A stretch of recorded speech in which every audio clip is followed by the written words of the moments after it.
Feeling stuck as a new project manager, you probably even ask yourself, why does it take almost 6 months to a year to really feel truly settled in? But are you one of those project managers that are unknowingly taking on responsibilities that aren't even yours? In this episode, we will uncover some truths to get you back to the reason you became a project manager. And for those who are thinking about becoming a project manager, this message is for you as well. Let's jump into today's episode. You mind if I tell a short story real quick? One of the challenges is that when you step into this thing that I love, that I hope you fall in love with, called project management, and I don't really care what role it is that you or career track you decide to go down, it's those turn back moments. I like that. I had a turn back moment early in my career, early in my project management career, and I had a tough decision to make. I said, I like this thing, but I don't know if I'm really in love with it. Do I want to deal with some of the distractions and some of the things that I'm sharing with you today that I wish I would have known walking into the profession, because I wouldn't have had that moment of, or I should say that lack of moment of clarity of to understand, hey, should I keep going? Should I move forward? That's why I always talk about mentorship is important. That's why I always talk about the belief in yourself is always important. But what I realized what I was doing until I had got a mentor was the fact that I was getting in my own way. I was, they would say, beating yourself up because I was frustrated of why I wasn't picking up on things as fast as I should. I was frustrated because I didn't understand the organization as a whole, because how we done things at another organization, it was totally different from a project management standpoint here. And so as a new, what I think I probably at that time maybe had a couple years of experience, I was just like, you know what? This is not for me. I'm done. I quit.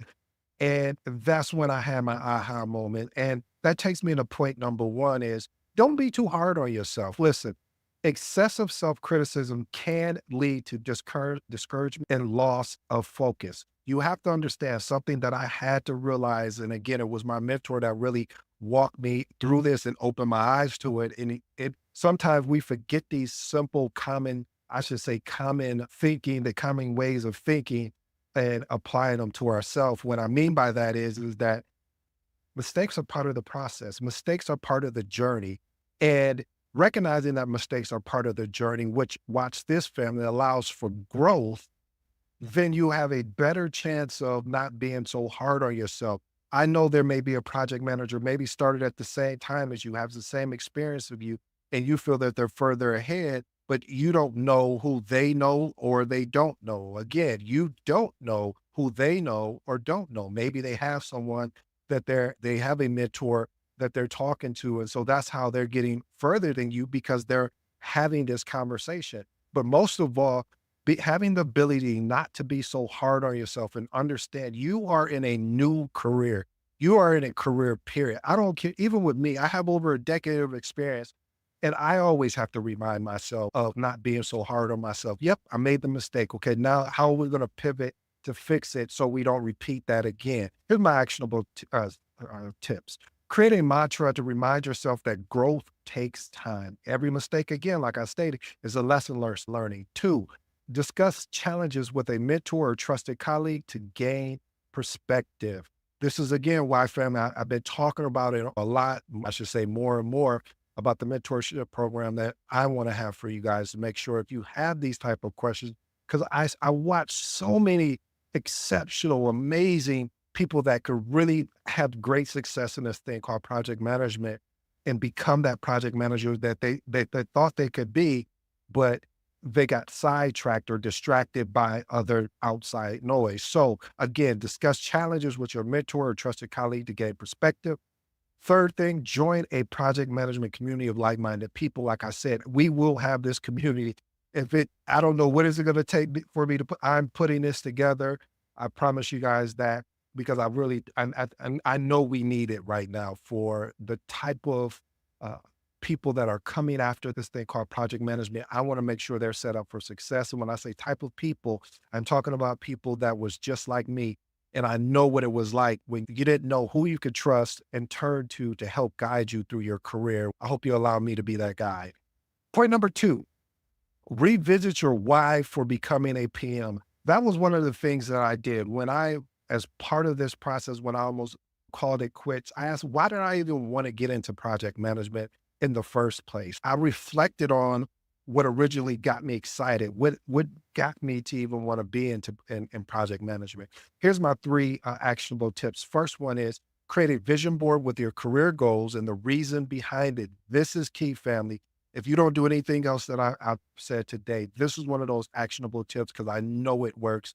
Is creating a vision board of your career goals so you can make sure each step in your career, how does that align where you're going? And if you make a pivot, then okay, how does that align with your new direction? Number two, write a letter to your future self about what you hope to achieve in project management. As part of my mentorship training, this was going to be a requirement that you have to write this letter to yourself because I want us to come back and look at it. Number three, reflect weekly on how your current efforts align with your long term aspirations. Point number three, understand the adjustment period, 6 to 12 months. Listen, family, I don't care.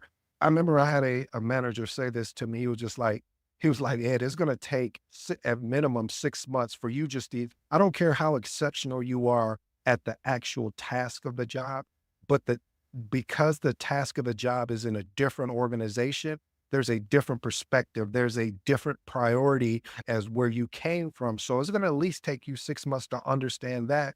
And then the next 6 months is going to be those 6 months of you getting a better understanding. You starting to get your feet under you, as they would say, and moving forward. So selling in a project management role takes time. The learning curves involves understanding organizational culture, team dynamics, and project process. See, we forget about that a lot sometimes, family. We think just because we have these letters behind our name or we went and worked at this big organization and now we're going to a different organization that we have to take organizational culture in mind as a project manager, because if it's not a fit, then it's going to have nothing to do with what you bring to the table, because you're going to have to meet the culture, the organizational culture where it's at. And hopefully you can bring it up and you can have that impact and value. So let me give you my three actionable tips. First one, break down your first year into 3 month intervals, basically quarterly, focusing on specific learning goals for each phase. Number two, keep a journal to document what you learned about the processes, stakeholders, and tools weekly. One of the things I would do is I would have a one line. I wouldn't make it a long type. You're writing multiple paragraphs. It should be something short and simple that you can go back and reflect on and say, oh man, I remember when that happened. This is what I did with it. Number three, set up biweekly check-ins with your manager. This is going to be key, family, so you can align on expectations and review progress. Please always come with questions and agenda. And I do mean always. You wonder why I'm pausing like this. I'm pausing like this is because I've seen many times, and and again, it's just, I say that I laugh a lot because these type of mistakes that I made, I look back and I say, why did I even do this? But this is one of those, family, that I want you guys to ensure that you do when you're having a meeting with your manager, especially being a new project manager, especially being new to that organization. You want to make sure after that meeting that you're, first of all, you've taken good notes so that you can re-articulate those back in an email to your manager. And when it comes to performance appraisal time, all you have to do is go look at all those emails and pull out, hey, you said you were going to do these three things. You were able to accomplish two out of those things.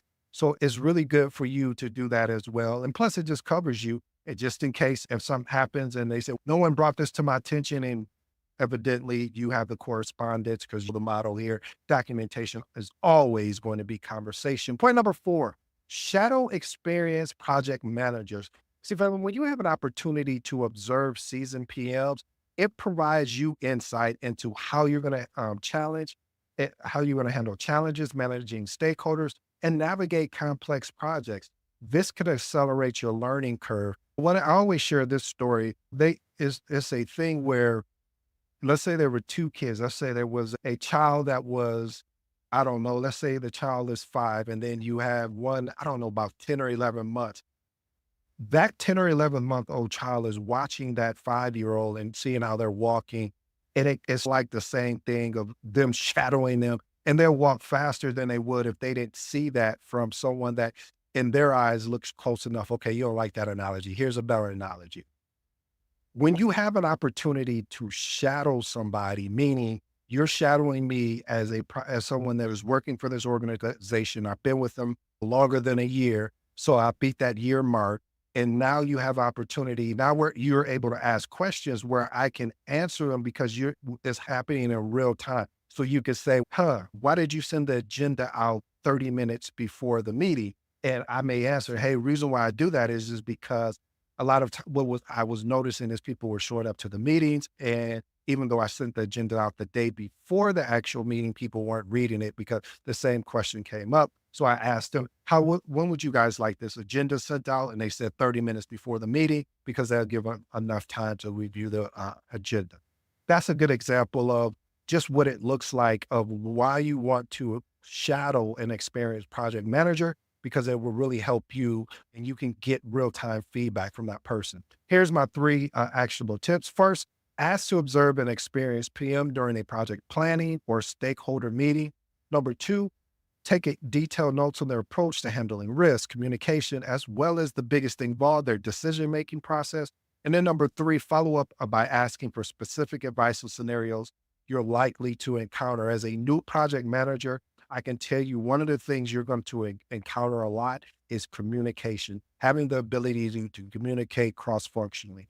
Point number five, avoid taking responsibility that isn't yours. Collaborate instead. Again, avoid taking responsibility that isn't yours. Collaborate instead. One of the things that I found that I would get into early in my project management career is I would find myself wanting to take on everything because I was like, yeah, I'm the leader of this project. If John is not going to do it, then I'll take it on. But that is not effective enough. Meaning that John is your subject matter expert for this project in this particular area. We need to allow John to do it. If he's unable to do it, let's find out what is getting in his way. What's the impediment? What's the issue? I can support him that way. Maybe I can move the meeting to a different time so he can work on that particular task. But it's not for me to take over the task. It's not my responsibility to actually do the task. It's my responsibility to hold John accountable for doing the task. And if John is unable to do it, then we need to find somebody else that does. So new PMs often feel the need to solve every problem, but this leads to burnout. I'm telling you, it will lead out to burnout very fast, very quick, and it's inefficient. So it's crucial to stick to your defined role. However, you want to be collaborating and helping your team, not doing the work, but you want to find out what the issue is that's preventing them from doing it. And if there's something that you can do to remove that so they can focus on that particular task, that's where you want to be able to step in. So here's my three actionable tips. First, let's focus on collaborating on any issues and or requests that the project team or stakeholders need. Number two, politely decline tasks outside your role by redirecting them to the appropriate team members. And the last one, discuss role boundaries with your manager during one-on-ones for clarity. If you're noticing things like this is coming up with people where your project team is pushing responsibility over to you for a task that's supposed to be theirs, and you're pushing back and saying, hey, we can work on this together, but I will not take full ownership of this. You've already made an attempt to try to course correct. Now, what you need to do is now when you're in that meeting with your manager one-on-one, you need to bring it up and you need to explain your solution, what you did to resolve, what was your problem solving technique, and if you may even need to escalate it. Point number six, build relationships with your team. Listen, if you want to build a solid team, you need to have trust and collaboration. These are the key to project success. Knowing your team's strengths and challenges can make your whole so much easier and you'll have more impact. Here's my three actionable tips. Schedule informal one-on-one meetings with your team members to learn about their goals, their challenge, learn about them as an individual. And this will really help you in building a connection. And when you need something, they'll be more apt to help you. Number two, recognize and celebrate individual contributions during team meetings. And the last and final one, ask team members for feedback on communication and leadership style. Hey, how do you like to be communicated? Is it email? Is it team? Or what do you think about my communication during meetings? Do you think it needs to be more concise? I look forward to hearing from any type of feedback you have. So those are the type of things you want to do. Number seven, Commit to learning outside of work hours. I know I'm probably about to ruffle a lot of people's feather with this, but having the ability to really gain a deeper understanding. Because see, as a new project manager, what tends to happen is that this is going to help a lot of people. So if you stayed this long, you got a additional in-depth a bonus look. So what happens is that, let's say I'm going for a new role, and in this new role, they have some type of new software, project management software, and it's not Microsoft Project, it's not Smartsheets, it's not Asana, it's not Monday.com. It's their own proprietary system that they built to track schedules, to track risk, etc. And so sometimes as a new project manager, we can get caught up in the tools and not getting a deeper understanding of the methodologies, the frameworks that they're using. However, I recommend is that when you get into the organization, that if there's a tool that they're using that is proprietary, or maybe you never use it, maybe you've always been a Microsoft project person and they're using smart sheets, you're going to need to learn this. So here's my recommendation: allocate 30 minutes of daily studying your project management frameworks or tools. Number two, use project related challenges at work as case studies for deeper research and understanding. And number three, join webinars, online communities to learn from industry professionals. What you're doing now, listening to today's episode, this is going to be huge for you because a lot of beginner project managers don't know this. They think I've done my 8 to 5 or my 9 to 5 or whatever that hour, whatever that shift is.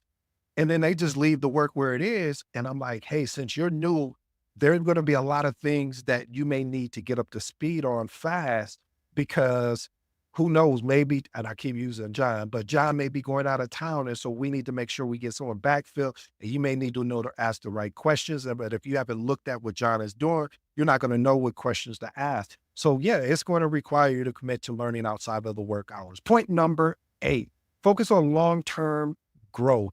Dwelling on immediate challenges can overshadow your progress and potential. Look at the bigger picture to stay motivated. It's going to be key, family. With a project, it's the most exciting thing when it starts, but as it's going, the momentum and the motivation is just kind of flatlines for a little bit, and then it peaks up again because the excitement is, man, we're getting so close. We're 3 months out. Now we're 2 months from closing. So here's my 3 tips. Set a actionable tip. Set a reminder to revisit your career roadmap every 3 months. Identify a long-term mentor who can help guide your career trajectory. And number 3, keep a list of certifications and skills to pursue that align with your goals. Here's my 3 transformational remarks, family. If you stayed this long, I truly appreciate you, because this is some great content here for my new project managers. Revisit your why for becoming a PM. Like I said, write a letter to your future self about what you hope to achieve in project management. And when you have those moments where you think about, I don't really want to do this anymore, go and read that letter. Number 2, build relationships with your team. As I recommended, schedule informal one-on-ones with your team to understand it, to get to know them about who are they? What are some of the things? What are they interested in any sports, or what are their hobbies? Get to learn more about them so you can have that common ground. And that'll also help you when you need to ask them for something. And the last and final is 3, is understand the adjustment period. Like I stated, the adjustment period for a new project manager, I don't even care, new project, just a project manager in general, it's going to be 6 to 12 months. And yes, it could be earlier than 6 months, but it has to be something where that project manager has a majority of control of things. Maybe they're working at a startup and you're the very first project manager. So you have a little bit more leeway because you're building everything from scratch. I'm talking about organizations that already have a PMO, that already have standards in place and processes and procedure. It's going to take a while to understand how they want you to lead a particular project. So break down your first year into 3-month intervals, focusing on specific learning goals for each phase. Well, family, I hope you enjoyed today's episode. I go by the name of ED. For all you smart and intelligent folks out there, that just simply means Ed. Also, if you have any questions, family, about this thing called project management, if you want to be on the list for once the mentorship goes live, this is a good place to reach me and let me know you want to be part of that. So again, this is coming. I'm working in the background. I promise you, I haven't forgotten you. I know you're probably thinking, what is he doing? I'm getting out of the perfectionism and we're just going to launch it. So if you want to be part of that, please make sure you check out the link. I'll even drop the link in I guess in the show notes. So you'll be very familiar with that and just click on it. Give me your information and let's see if we can work together. I would love to work with you. Until next time, I go by the name of ED. Until next time.